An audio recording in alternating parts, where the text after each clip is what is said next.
10% مشکل سے مسلمان ہوں گے دنیا میں جو نماز پڑھتے ہیں، نماز پڑھنے والے، وہ عبادت جس کے بارے میں کہا گیا کہ سب سے پہلے اس کا حساب ہوگا۔ حضرت موسیٰ علیہ السلام کو نبوت دیتے ہی فوراً کہا گیا واقعی الصلاۃ لذکری، میری یاد کے لیے نماز قائم کرو، فرض ہے، کسی حالت میں چھوٹ نہیں ہے نماز کی، کسی حالت میں چھوٹ نہیں ہے۔ وہ فرض چیز وہ دنیا کے اس وقت 10% مشکل سے مسلمان پڑھ رہے ہیں نماز۔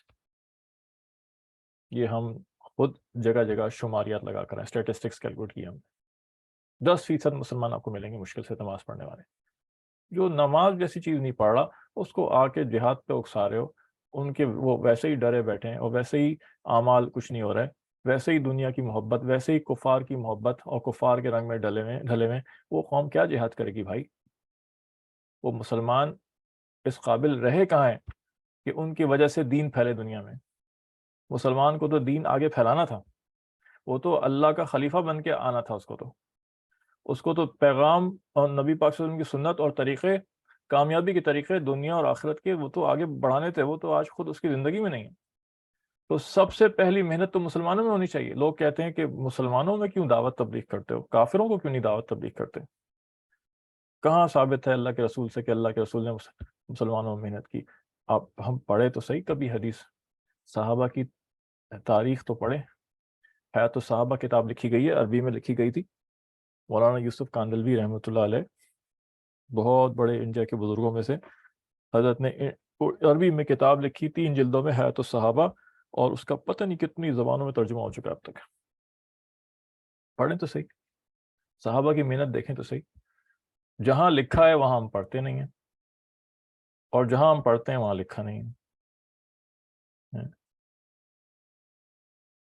ڈائجسٹوں میں تو نہیں ملے گا، اخباروں میں تو نہیں ملے گا، اور ٹاک شوز کے اندر تو یہ بات نہیں سنائی دے گی۔ تو اپنے مطالعے کو بڑھائیں، اپنے مطالعے کو بڑھائیں، تو ہمیں پتہ چلے گا کہ سب سے پہلی محنت اللہ کے رسول کی مستقل محنت صحابہ کے اوپر تھی، مستقل محنت تھی۔ نئے نئے لوگ بھی مسلمان ہو رہے ہیں، اور جو مسلمان ہوئے ان کو کون اسلام سکھائے گا؟ مستقل صحابہ کی قبائل کی جماعتیں آتی تھیں ادھر ادھر سے، جو مسلمان ہوئی بھی ہوتی تھیں، اور آ کے مدینے میں آ کے ٹھہرتی تھیں دین سیکھنے کے لیے، اور آپ صلی اللہ علیہ وسلم تشکیل کر دیتے تھے، کبھی کسی کے پاس بھیج دیا، کبھی کسی کے پاس بھیج دیا۔ پھر مستقل جماعتیں ادھر ادھر سے دور دراز سے آتی تھیں، وفد آتے تھے اور آ کے صحابہ کو لے کے جاتے تھے کہ یا رسول اللہ ہمیں دین سکھانے کے لیے ہمارے پاس کوئی نہیں ہے، آپ کسی کو بھیج دیں۔ مستقل کا کام تھا یہ۔ ہم پڑھے تو صحیح، سب سے پہلی ذمہ داری مسلمانوں کی ہے ہمارے اوپر۔ کیوں؟ کیا جب سب سے زیادہ حق کیا اپنے قریب والوں کا نہیں ہوتا؟ ایک آدمی کے بیوی بچے بھوکے ہیں اور وہ جا کے باہر مال صدقہ کر رہا ہے، کیا اس کا صدقہ قبول ہوگا؟ ایک آدمی کے رشتہ دار پیسے کے ضرورت مند ہیں اور وہ جا کے غیروں کی مدد کر رہا ہے، کیا وہ صدقہ قبول ہوگا کہ نہیں؟ سب سے پہلا فرض اپنوں سے شروع ہوتا ہے۔ اسی طرح سے دین کی محنت سب سے پہلے اپنوں سے شروع ہوگی۔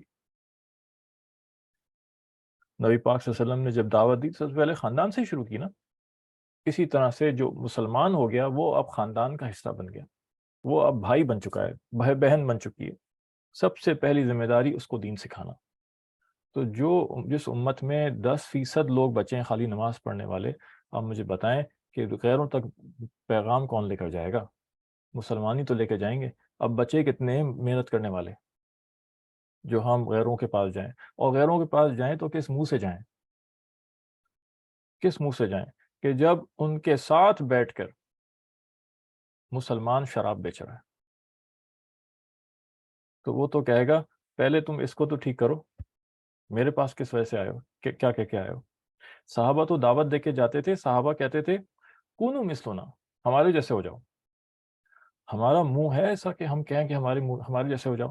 ہم اگر یہ کہیں تو کافر تو یہ کہے گا کہ تم تو خود ہمارے جیسے ہو، تمہاری معاشرت، تمہارا لباس، تمہارا اٹھنا بیٹھنا، تمہاری شکل و صورت، تمہارا فیشن، تمہارا سٹائل، وہ تو سب ہمارے جیسا ہے، ہم تمہارے جیسے کیا ہوں؟ تم میں اور ہم میں فرق کیا رہ گیا؟ تم اب کس چیز کی دعوت دیتے ہو؟ صرف نماز کی دعوت دیتے ہو، صرف کلمہ پڑھنے کی دعوت دیتے ہو۔ ہمیں کیا حاصل ہوگا؟ تم میں کیا تبدیلی آ گئی کلمے میں جو ہم کلمہ پڑھ کے تبدیل ہو جائیں؟ کس منہ سے لے کے جائیں گے غیر مسلموں کے پاس، جب مسلمان خود جھوٹ بول رہا ہے، جب مسلمان بدنام ہے دعوت یہ بددیانتی کے اندر، دھوکے بازی کے اندر؟ آپ دیکھیں تو صحیح، اسلامی ملکوں سے جو ایکسپورٹس ہو رہی ہوتی ہیں اس میں کس قدر بددیانتی اور دھوکے بازی ہو رہی ہوتی ہے۔ انٹرنیشنل سطح پہ مسلمان جھوٹ دھوکہ، کیا برائی ہے جو ہم میں نہیں ہے؟ اور ہم اب مسلمانوں کو چھوڑ کے پھر کافروں کو کس منہ سے تبلیغ کریں؟ سب سے پہلی ضرورت ہمیں ٹھیک ہونے کی ہے۔ اس امت کے پر جو وعدے کیے گئے تھے، جس چیز پر وعدے کیے گئے تھے، وہ اعمال زندگی میں آئیں، وہ یقین اللہ کے اوپر ایمان زندگی میں آئے۔ مسلمانوں کا ایمان جو ہے، یقین ہٹ گیا آخرت سے، الفاظ رہ گئے خالی۔ بھلا جو جھوٹ بول رہا ہو اور دھوکہ دے رہا ہو اور شراب میں لگا ہوا ہو اور زنا کر رہا ہو اور نمازیں چھوڑ رہا ہو، وہ کس منہ سے کہتا ہے کہ میں اللہ کو حاضر ناظر جانتا ہوں؟ اللہ دیکھ رہا ہے، کس منہ سے کہہ رہا ہوتا ہے؟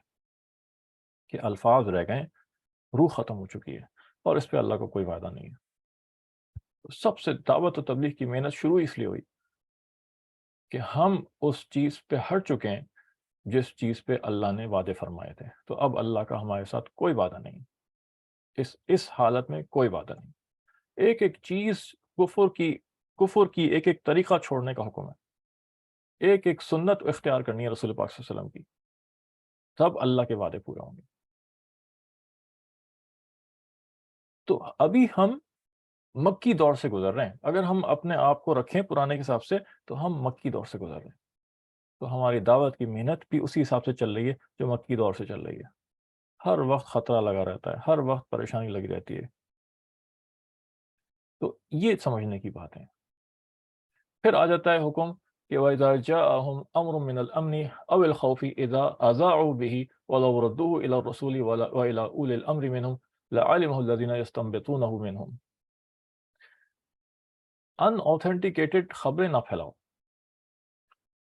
اور اللہ فرما رہے ہیں کہ جب کوئی خبر آتی ہے، کوئی انٹرسٹنگ، کوئی ایکسائٹنگ نیوز آ جاتی ہے، یہ لوگ اسے بالکل مشہور کر دیتے ہیں بغیر تحقیق کیے ہوئے، حالانکہ ان کو یہ چاہیے تھا کہ وہ رسول کے پاس لے کر آئیں، یا ان لوگوں کے پاس لے کر جائیں جن میں اہلیت ہے، صلاحیت ہے کہ وہ خبروں کو چیک کر سکیں۔ یہاں سے یہ پتہ چلتا ہے کہ ہر آدمی میں ہر چیز کی صلاحیت نہیں ہوا کرتی، ہر آدمی ہر صلاحیت والا نہیں ہوتا۔ تو اللہ یہاں فرما رہے ہیں وَأُولِي الْأَمْرِ مِنْهُمْ لَعَلِمَهُ الَّذِينَ يَسْتَنبِطُونَهُ مِنْهُ۔ ان کے پاس لے آتے جو فہم رکھنے والے لوگ ہیں، تو یہ وہ لوگ ہیں جو اس میں سے سمجھ لیتے، استخراج کر لیتے، ڈیڈیوس کر لیتے کہ جی اصل کیا ہے اور غلط کیا ہے۔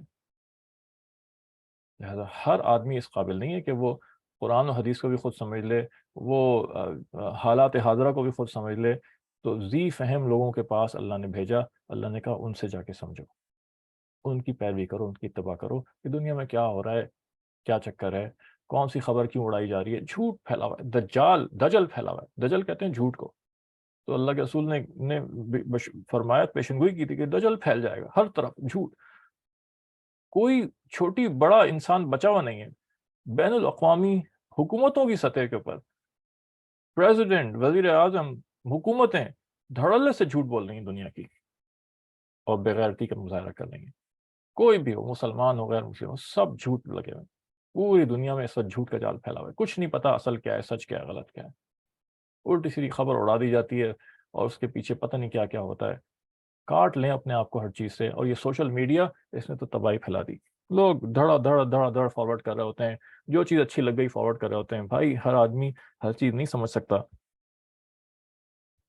اور وہ چیزیں سرکولیٹ کرتی ہیں اور اس سے دہشت پھیلتی ہے، ٹیررزم پھیلتا ہے، لوگوں میں ڈر اور خوف پھیل رہا ہوتا ہے۔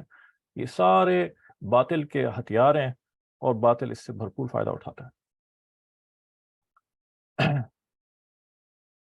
پھر فرمایا کہ سفارش کے بارے میں حکم آیا، من یشفع شفاعۃ حسنۃ یکن لہ نصیب منہا اور من یشفع شفاعۃ سیئۃ یکن لہ کفل منہا۔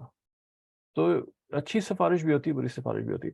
تو یہاں اللہ فرما رہے ہیں کہ اگر کوئی اس بات کا اہل ہے، ہر سفارش بری نہیں ہوتی، اگر کوئی اہل ہے، اس کو کوئی چیز ملنی چاہیے، اس کی سفارش کرنا اجر و ثواب کا کام ہے، اور نااہل کی سفارش جو ہے وہ گناہ ہے، اس سے بچنا چاہیے۔ پھر قتل خطا کا اس کی سزا اور اس کے بارے میں بیان ہوا۔ ایک ہوتا ہے قتل عمد، انٹینشنل کلنگ اور مرڈرنگ، ایک ہوتا ہے قتل خطا، mistake by killing by mistake, غلطی سے قتل ہو گیا، پھر اس کے بارے میں بیان آیا کہ کیا کریں اور دیت کیا ہوگی اس کی، اور وغیرہ وغیرہ۔ اور پھر یہ فرمایا کہ ان الذين توفاهم الملائكة ظالمي انفسهم قالوا فيما كنتم قالوا كنا مستضعفين في الارض قالوا الم تكن ارض الله واسعة فتهاجروا فيها فاولئك مأواهم جہنم وساءت مصيرا۔ فرشتے سزا دینے کے لیے آئیں گے قیامت میں ایک گروہ کو، ایک مسلمانوں کے گروہ کو، اور ان کو سزا جب شروع ہوگی تو وہ لوگ کہیں گے، وہ فرشتے ان سے کہیں گے کہ بھائی تم کس حال میں تھے، تم نے کیوں یہ حرکتیں کی؟ وہ کہیں گے بھائی ہم بہت کمزور تھے، ہم مظلوم تھے، ہمارے پر ظلم ہو رہا تھا اور ہم عمل نہیں کر سکتے تھے، ہمیں روکا جا رہا تھا، وغیرہ وغیرہ، ساری ایکسکیوزز پیش کریں گے۔ فرشتے کہیں گے کہ کیا اللہ کی زمین اتنی بڑی نہیں تھی کہ تم یہاں اس جگہ سے چھوڑ کے دوسری جگہ چلے جاؤ؟ تمہیں کس نے روکا تھا کہ تم یہاں سے ہجرت کر جاؤ؟ تو یہ ہجرت کرنا، اگر یہ کوئی دلیل نہیں ہوئی اور یہ کوئی ایکسکیوز نہیں ہوئی کہ یہاں ہم پہ ظلم ہو رہا ہے، یا یہاں پابندیاں، یہ نہیں کر سکتے، آپ سے کس نے کہا ہے کہ آپ آ رہے ہیں اور یہ ایکسکیوز پیش کریں؟ خالی معاش کے لیے اور کمائی کے لیے اور تجارت یہ کافی ریزن یا وجہ نہیں ہے کہ اپنے دین کو کمپرومائز کریں، ہرگز ہرگز اجازت نہیں ہے۔ تو حکم ہے اس کا کہ آپ ہجرت کر جائیں، نہیں عمل کر سکتے ہجرت کر جائیں، اور ایسی جگہ جا کے رہیں جہاں پہ دین پہ عمل کرنا آسان ہو جائے، پرائیورٹی دین بن جائے ہماری۔ آج ہماری پرائیورٹی معاش بنی ہوئی ہے، کمائی بنی ہوئی ہے۔ وہ کمائی اگر دین پہ چلنے میں مدد دے تو بہت اچھی بات ہے، لیکن اگر اس کمائی کی وجہ سے دین متاثر ہو رہا ہو تو وہ پھر گھاٹے کا سودا ہے۔ اور پھر حکم آ جاتا ہے صلاۃ القصر اور صلاۃ الخوف کا۔ وَإِذَا ضَرَبْتُمْ فِي الْأَرْضِ فَلَيْسَ عَلَيْكُمْ جُنَاحٌ أَن تَقْصُرُوا مِنَ الصَّلَاةِ إِنْ خِفْتُمْ أَن يَفْتِنَكُمُ الَّذِينَ كَفَرُوا إِنَّ الْكَافِرِينَ كَانُوا لَكُمْ عَدُوًّا مُبِينًا۔ نماز اتنی اہم چیز ہے کہ کسی حال میں اس کی معافی نہیں ہے۔ کہا تم سفر کر رہے ہو تو بھی نماز پڑھنی ہے، بیمار ہو گئے تو بھی نماز پڑھنی ہے، کھڑے نہیں ہو سکتے تو بیٹھ کے پڑھ لو، بیٹھ کے نہیں پڑھ سکتے تو اشاروں سے لیٹ کے پڑھ لو، لیٹ کے بھی نہیں پڑھ سکتے اشاروں سے پڑھ لو، پڑھنی ضرور ہے۔ ہر وہ مسلمان جس میں جو ہوش میں ہے اور جنون اور یا پاگل پن نہیں ہے، بے ہوش نہیں ہے اور عقل رکھتا ہے اور بالغ ہے، اس کے اوپر نماز فرض ہے۔ کوئی ہر طرح سے سہولت دے دی، یہ نہیں کر سکتے یہ کر لو، کوئی ایکسکیوز ہی نہیں ہے کسی قسم کی نماز کے اندر۔ وضو نہیں کر سکتے، تیمم کر لو، کچھ کر لو، نماز ضرور پڑھنی ہے۔ اتنا اللہ کا تعلق ہے، اللہ سے تعلق جوڑنے کا ذریعہ ہے۔ اور جب آدمی سجدے میں ہوتا ہے تو گویا اللہ کے قدموں میں اس کا سر رکھا ہوا ہے، اور ایسی نماز جس میں قربت کا احساس اللہ کا ہو، اس کو مومن کی معراج کہا گیا ہے، کہ جیسے نبی پاک صلی اللہ علیہ وسلم معراج میں اللہ کے فزیکلی قریب چلے گئے تھے، مومن جب بندہ جب نماز پڑھتا ہے تو اللہ کے اسپرچولی اتنا قریب آ جاتا ہے، اور اللہ تو ہے ہی سب سے قریب۔ اور قصر کی اجازت دی گئی کہ 4 رکعت والی نماز 2 رکعت نماز والی ہو جاتی ہے، فجر کی نماز 2 رکعت ہے وہ 2 ہی رکعت رہے گی، مغرب کی 3 رکعت ہے وہ بھی 3 رکعت ہی رہے گی، اور سنتیں جو ہیں وہ نفل بن جاتی ہیں۔ اگر آدمی پڑھ لے گا تو اچھی بات ہے، نہیں پڑھے گا تو سنتوں میں چھوڑنے میں گناہ نہیں ہے۔ اور یہ قصر کرنا ہمارے نزدیک واجب ہے۔ آدمی سفر میں نکلے، 15 دن سے کم کی نیت میں سے اگر نکلتا ہے اور 48 میل کا سفر طے کرتا ہے یا اس سے زیادہ کا، تو وہ مسافر ہو جاتا ہے۔ 48 میل یا زیادہ کے سفر کی نیت سے نکلے اور یہ ارادہ ہو کہ جس جگہ جا رہا ہے وہاں 15 دن سے کم رکے گا تو وہ مسافر رہے گا۔ تو یا اگر 15 دن سے زیادہ کی نیت پہ بھی جا رہا ہے لیکن راستے میں تو مسافر ہی ہے، وہاں پہنچ کے مقیم بنے گا، اور اگر پہنچنے کے بعد نیت تھوڑے دن کی ہے، 15 دن سے کم کی ہے، تو وہاں بھی مسافر رہے گا۔ تو راستے میں اور وہاں پہنچ کے وہ قصر کرے گا، اور یہ قصر واجب ہے۔ اگر اس نے پوری نماز پڑھ لی تو اس کی نماز ادا نہیں ہوئی، گناہ بھی ملے گا کہ اس نے کیوں اللہ کی سہولت کو استعمال نہیں کیا۔ وہاں بھول کے پڑھ لی تو گناہ نہیں ہوگا، لیکن نماز اس کو دہرانی پڑے گی اور واجب الاعادہ ہوگی۔ اور یہ قصر دی گئی، فیسلٹی دی گئی، اور فیسلٹیز دی جاتی ہیں کسی بڑے کام کے لیے۔ اس امت کو اللہ نے بہت بڑے مقصد کے لیے بھیجا ہے. وہ جو آیت گزری تھی نا پیچھے، کنتم خیر امت اخرجت للناس تأمرون بالمعروف تنہون عن المنکر وتؤمنون باللہ. اے مسلمانوں، تم بہترین امت ہو، تمہیں تو بھیجا ہی لوگوں کے فائدے کے لیے گیا ہے، اور وہ فائدہ یہ ہے جو کوئی فائدہ اور نہیں، جو اور کوئی فائدہ نہیں اور نہیں پہنچا سکتا، وہ یہ کہ لوگوں کو دین کی طرف لانا، ان کو برائیوں سے روکنا، اچھائیوں کی طرف لانا. یہ اس کام کے لیے بھیجی گئی ہے. اس کے لیے نکلنا تو پڑے گا، اس کے لیے سفر کرنا پڑے گا، ادھر سے ادھر جانا پڑے گا، ظلم ہو رہے ہوں گے، ظلم کے نظام ہوں گے، ان کو اللہ کے حکموں پہ لانا ہوگا، لوگوں تک دین پہنچانا ہوگا، وغیرہ وغیرہ وغیرہ. ہر وقت آن دا موو رہے گی یہ امت، ہر وقت حرکت میں رہے گی. بیٹھنا نہیں ہے اس کے نصیب میں، بیٹھنا اس کے کاموں میں نہیں ہے.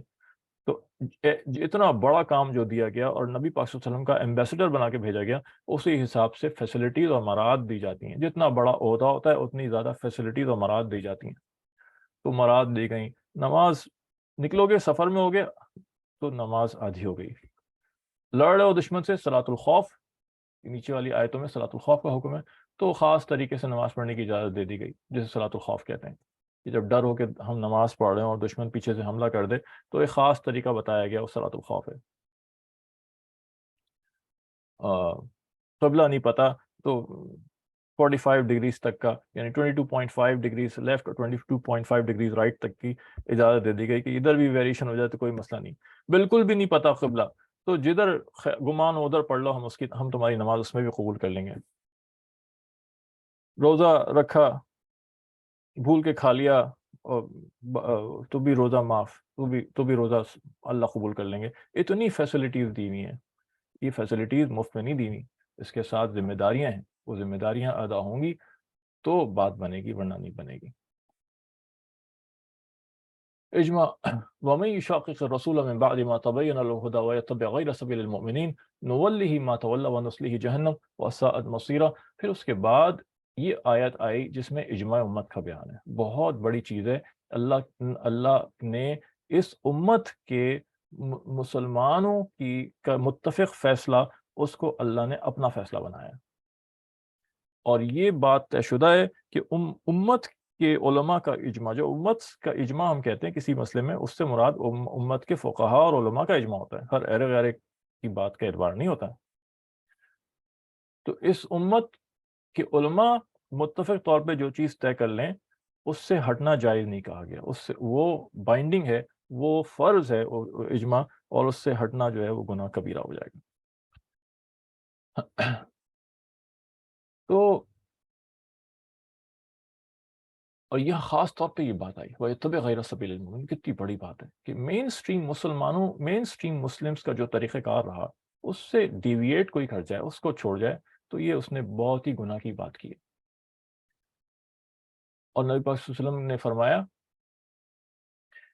کہ اس کا مفہوم ہے، مجھ سے میری امت کے بارے میں 3 وعدے فرمائے، اور تین چیزوں سے امان دی. اول یہ کہ پوری امت کبھی قحط کے ذریعے ہلاک نہ ہوگی، اور یعنی کہ اور دوم یہ کہ ان کا دشمن ان کو بالکل ختم نہ کر دے گا، اور تیسرا یہ کہ میری پوری امت گمراہی پر جمع نہیں ہوگی. پوری امت کو گمراہی پہ جمع نہیں ہوگی، یعنی ہمیشہ ایک جماعت ایسی رہے گی جو حق پہ ہوگی. تو پوری امت، یہ امت کے علماء جب کبھی کسی ایک مسئلے پہ جمع ہو جائیں، وہ اجماع جو ہے، وہ اس کو اجماع کہتے ہیں، اور وہ بالکل صحیح بات ہوگی. اسی لیے ہمارا عقیدہ ہے اور ہمارا یہ اصول ہے فقہ کا کہ اجماع معصوم ہے، اجماع غلط نہیں ہو سکتا. تو سب سے پہلا اجماع جو ہوا وہ صحابہ کرام کا اجماع ہوا، اور صحابہ کرام کے اجماع، اور پھر جماعتیں نکل آئیں مسلمانوں میں ایسی جو صحابہ کرام کے اجماع کو بھی نہیں مانتی تھی، اور انہوں نے اجماع کو ماننا ہی چھوڑ دی، اور اپنی نئی انہوں نے مسجدیں بنا لیں 1.5 اینٹ کی، اور یہ گمراہی کا راستہ ہے. مثال کے طور پہ کچھ مثالیں ایسی ہیں جن پہ صحابہ کا اجماع ہو گیا کہ 3 طلاق ایک دفعہ میں دیے جائیں تو 3 ہی شمار ہوں گی. تو ایک گروہ نکل آیا، وہ کہتا ہے کہ 1000 طلاقیں بھی ایک ساتھ دے دو تو ہم ایک ہی طلاق مانیں گے، اور نبی پاک صلی اللہ علیہ وسلم سے یہ ثابت ہے. بھائی نبی پاک صلی اللہ علیہ وسلم سے جو چیز ثابت ہے وہ صحابہ زیادہ بہتر جانیں گے یا تم بہتر جانو گے جو 1450 سال بعد آ کے بیٹھے ہوئے ہو؟ کس کو زیادہ پتہ ہوگا؟ صحابہ جو آپ کے ساتھ اٹھتے بیٹھتے رہیں. سیدنا عمر رضی اللہ تعالیٰ عنہ کی خلافت کے اندر یہ مسئلہ اٹھا، اور یہ اس کے اوپر سب نے اتفاق کیا کہ 3 طلاقیں ایک ساتھ دے دی جائیں، ایک ہی نشست میں دے دی جائیں، تو وہ 3 شمار ہوں گی، اور بیوی ہمیشہ کے لیے حرام ہو جائے گی. تو صحابہ کا اجماع کو رد کرنے والا، وہ اس سے بڑی گمراہی کیا ہو سکتی ہے؟ پھر یہ اجماع ہوا صحابہ میں کہ نکاح جو ہے، جو نکاح کا طریقہ ہے وہ حرام ہے قیامت تک کے لیے۔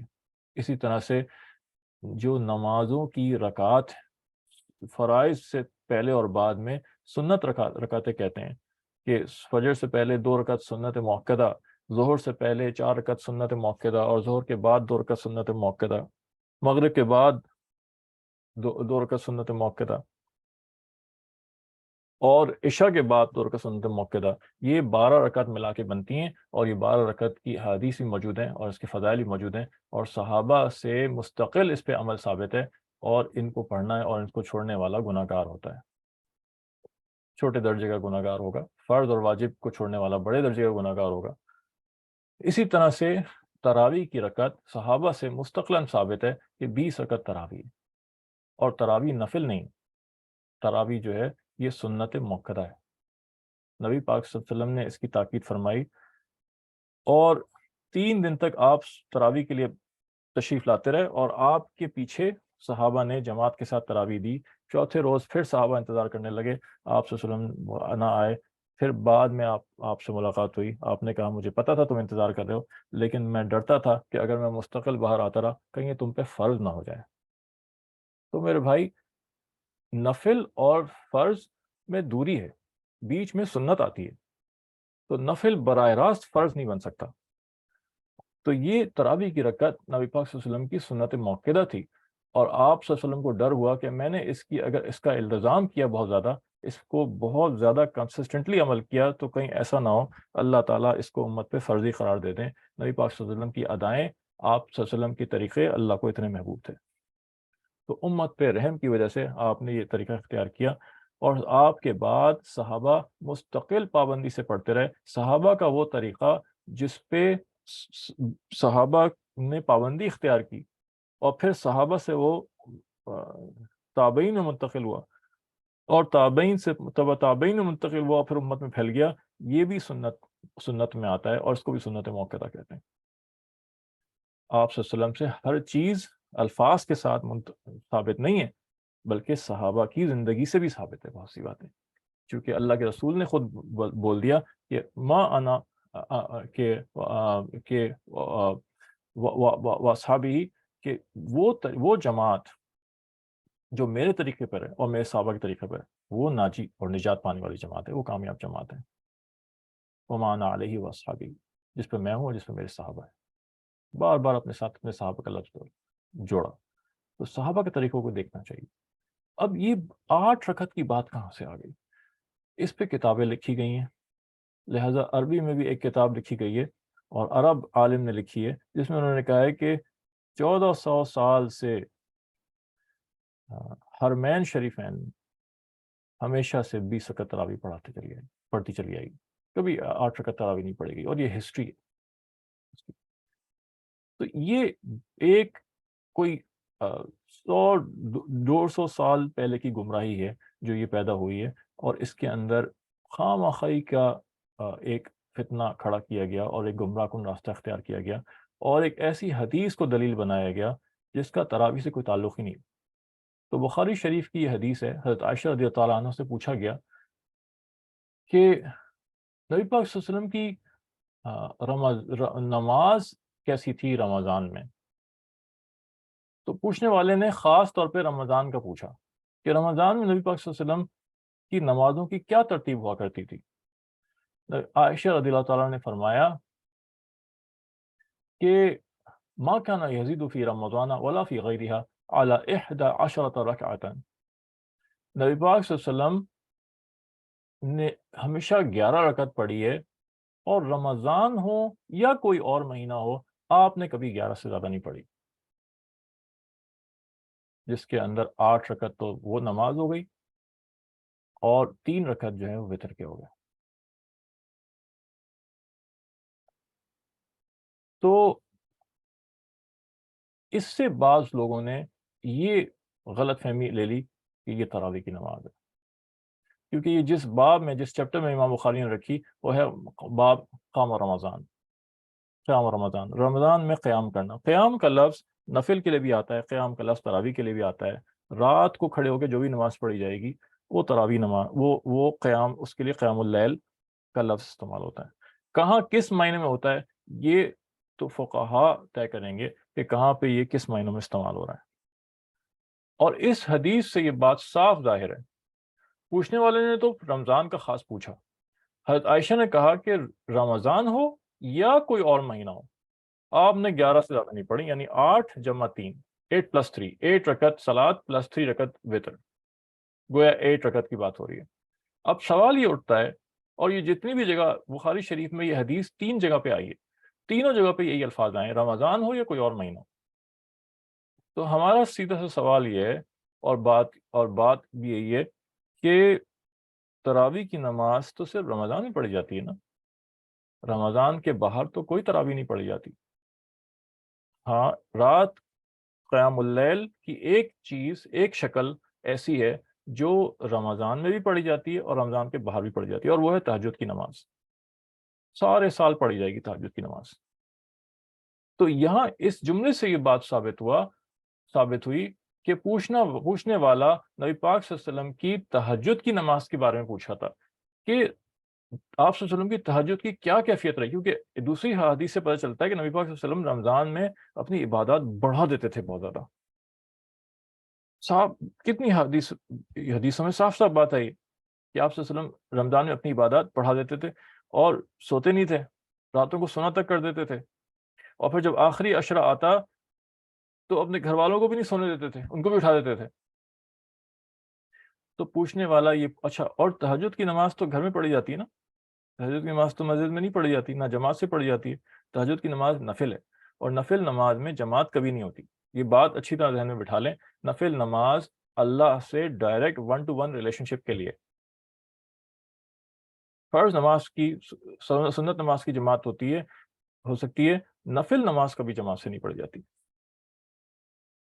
تو تراویح کی نماز تو نبی پاک صلی اللہ علیہ وسلم نے خود آ کے پڑھی سب کے سامنے۔ تراویح کی نماز کے بارے میں پوچھنے والا کیوں پوچھے گا حضرت عائشہ سے؟ حضرت عائشہ سے زیادہ پتہ تراویح کے بارے میں تو صحابہ کرام کو ہوگا، کیونکہ صحابہ کرام نے مسجد میں ان کے پیچھے نماز پڑھی۔ ہاں، تہجد کی نماز گھر میں پڑھی جاتی ہے، رات میں چپکے سے کھڑے ہو کے آخری پہر میں جب سب سو رہے ہوتے ہیں، کسی کو نہیں پتا ہوتا، وہ بیوی کو پتا ہوگا۔ تو حضرت عائشہ فرماتی ہیں کہ حجرہ چھوٹا ہوتا تھا، اور آپ صلی اللہ علیہ وسلم، میں سو رہی ہوتی تھی اور آپ صلی اللہ علیہ وسلم وضو کر کے تہجد کے لیے کھڑے ہو جاتے تھے، اور اتنی جگہ نہیں ہوتی تھی کہ ہم لیٹے بھی رہیں اور نماز بھی پڑھیں، تو میرے پاؤں آپ کی سجدے کی جگہ پہ ہوتے تھے، اور جب آپ صلی اللہ علیہ وسلم سجدے میں جاتے تھے تو میرے پاؤں کو ہاتھ لگاتے تھے اور میں پاؤں سمیٹ لیتی تھی، پھر آپ سجدہ کرتے تھے، اور جب آپ اٹھ جاتے تھے میں پھر پاؤں پھیلا لیتی تھی۔ تو تہجد کی نماز بیوی سے پوچھی جائے گی کہ اللہ کے رسول تہجد کیسے پڑھتے تھے؟ تو صحابی جنہوں نے سوال کیا ان کو یہ خیال تھا کہ ہر نماز آپ نفل بڑھا دیتے ہیں، تو تہجد بھی آپ نے بڑھا دی ہوں گے رمضان میں۔ اس کے جواب میں حضرت عائشہ فرماتی ہیں کہ رمضان ہو یا کوئی اور مہینہ ہو، تہجد آپ ہمیشہ 8 رکعت ہی پڑھا کرتے تھے، اور اس کے ساتھ ساتھ یہاں سے یہ ثبوت بھی مل گیا کہ وتر کی نماز 3 رکعت ہوتی ہے میرے بھائی، 1 رکعت کوئی وتر نہیں ہوتی۔ یہ جو لوگ کہتے ہیں کہ 2 رکعت ایک سلام سے پڑھو اور پھر 1 رکعت ایک الگ سے کر لو، یہ 1 رکعت کا کوئی وتر نہیں ہوتا، یہ 3 رکعت وتر ہوتے ہیں اور 1 سلام سے ہوتے ہیں، اور یہ بالکل مغرب کی طرح سے پڑھے جاتے ہیں۔ دوسری حدیث سے بھی پتہ چلتا ہے جس میں آپ صلی اللہ علیہ وسلم نے فرمایا، اس کا مفہوم ہے کہ دن کی نماز کا وتر مغرب کی نماز ہے، اور رات کی نماز کی وتر جو ہے وہ یہ نماز ہے جسے ہم وتر کہتے ہیں۔ تو رات کی نماز کو بھی وتر بناؤ، آڈ بناؤ، اس لیے کہ آڈ نمبرز اللہ کو پسندیدہ ہیں، کہ اللہ خود جو ہے وہ وتر ہے، یعنی کہ ایک ہے، ایک آڈ نمبر ہے، لہٰذا آڈ نمبر اللہ تعالیٰ کو پسند ہے۔ اور یہ تو بہت تھوڑے سا بھی وقت کی قلت کی وجہ سے، ورنہ تو دلائل کے ڈھیر ہیں، اور ان دلائل کا کوئی جواب دینے والا نہیں۔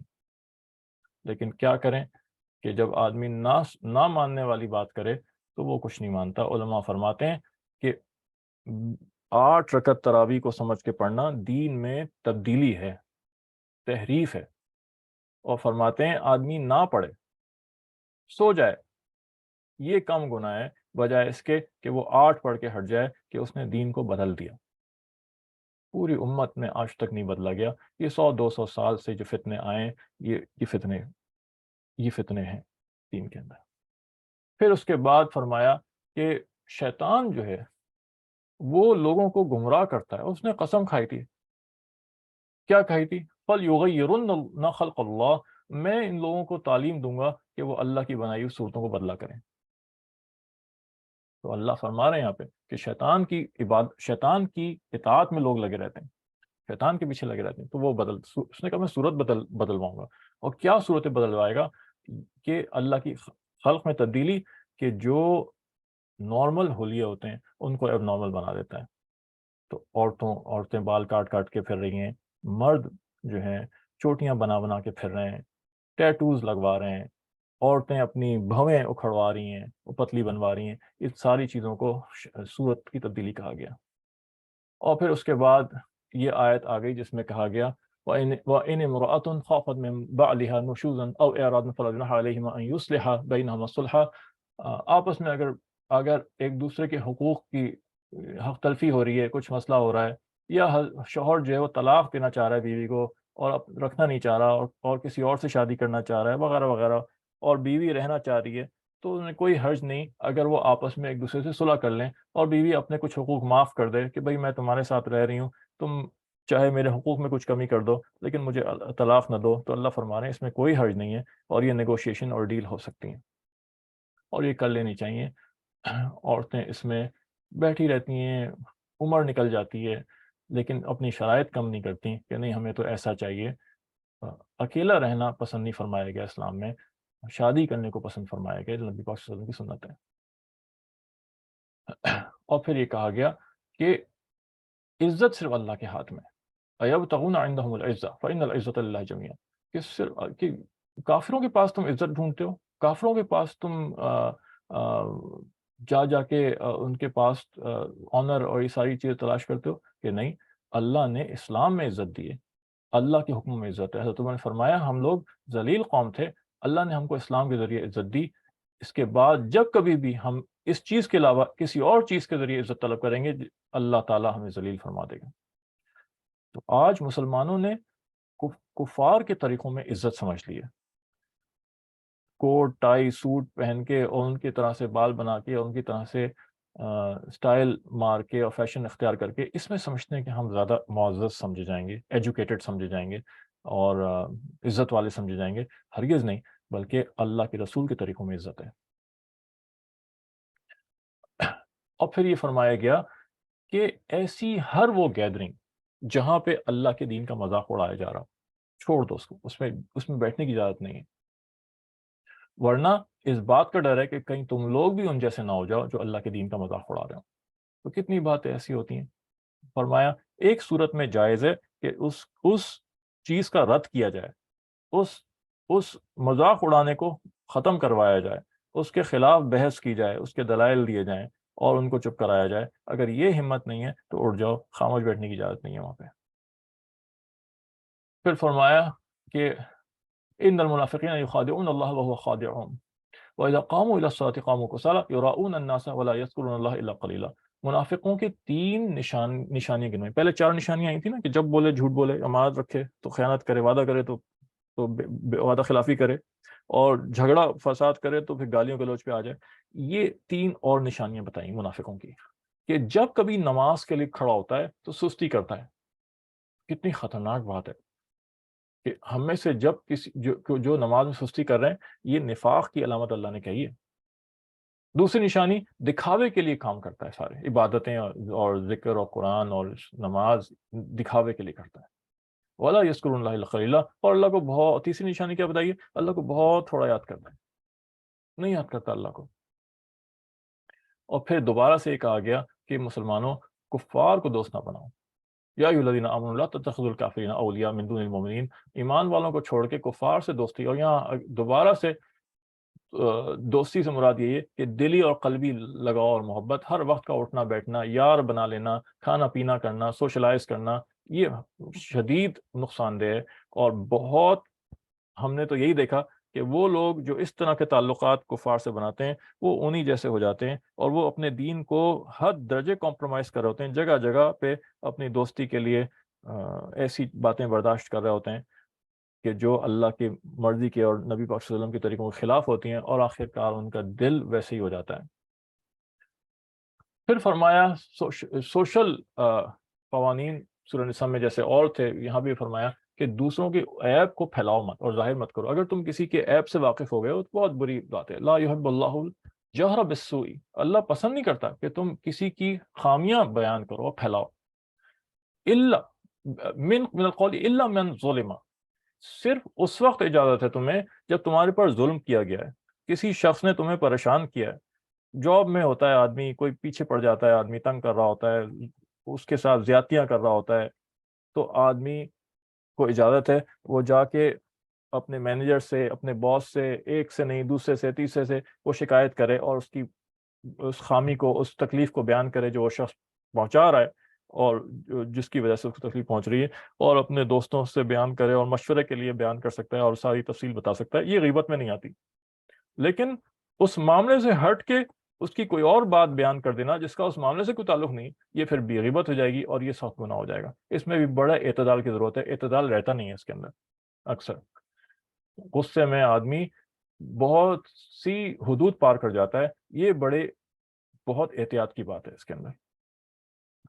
اور جو صحافت چل رہی ہے آج کل، اس سے تو اللہ بچائے، انتہا درجے کی گھٹیا صحافت چل رہی ہے. یہ صحافی سارے صرف ان کو وہ نیوز، ایکسائٹنگ نیوز چاہیے ہوتی ہے، نہ ان کو کسی کی عزت کی پرواہ ہے، نہ ان کو کسی کی اور چیز کی پرواہ ہے. کسی کی گھر سے کوئی برائی مل گئی، کسی کی لڑکی نعوذ باللہ بھاگ گئی، کسی سے غلط تعلق قائم کر لیا، تصویریں تک چھاپ دیں گے، خبریں بنا دیں گے، اور نام تک، تصویریں، سب چیز چھاپ دیں گے. بھلا بتاؤ، اگر تمہارے گھر کی بیٹی، تمہاری بیٹی اس طرح بھاگے اور کرے، کیا تمہیں پسند آئے گا کہ تمہاری بیٹی کی تصویر چھاپی جائے؟ لیکن خیال نہیں کرتے. انتہائی غیر اسلامی صحافت چل رہی ہوتی ہے کہ کیا اللہ نے کس چیز کی اجازت دی، کس چیز کی اجازت نہیں دی، کچھ نہیں پتا. اور یہاں پہ ہماری سورہ نساء الحمدللہ اللہ کے فضل سے ختم ہو گئی. اور جیسا کہ پہلے عرض کیا تھا کہ سورہ بقرہ کے بعد سب سے زیادہ مسائل جو ہیں سورہ نساء کے اندر بیان ہوئے ہیں معاشرتی. اور یہ مدینہ کی زندگی کے، ریاست مدینہ جب قائم ہوئی، اس کے اوائل کی شروع کی نازل ہوئی بھی ہیں، جبکہ مسائل درپیش ہوئے تو اللہ نے رہنمائی فرمائی. اس کے بعد انشاءاللہ سورہ مائدہ شروع ہوگی. اللہ تعالی ہمیں عمل کی توفیق عطا فرمائے. اللهم لك الحمد كما انت وصلي وسلم على محمد كما انت وافعل بنا كما انت فانك هل تقوى المغفرة. اللهم ارنا الحق حقا وارزقنا اتباعه وارنا الباطل باطلا وارزقنا اجتنابه. اللهم اهدنا واهدنا واجعلنا سببا للمهتدين. یا اللہ جو کچھ پڑھا ہے اسے قبول فرما لیجئے، جو وقت اس میں گزرا اس کو قبول فرما لیجئے، ہمیں اخلاص عطا فرما دیجئے. جو کچھ ہم نے سنا اور پڑھا اس کی سمجھ اور فہم عطا فرما دیجیے، اور جو کچھ سمجھا اس پہ عمل کی توفیق عطا فرما دیجیے. اور ہم سے اپنے دین کا، ہماری نسلوں سے اپنے دین کا کام لے لیجیے. صلی اللہ تعالیٰ علی حبیب محمد وسلم. آمین آمین آمین یا رب العالمین.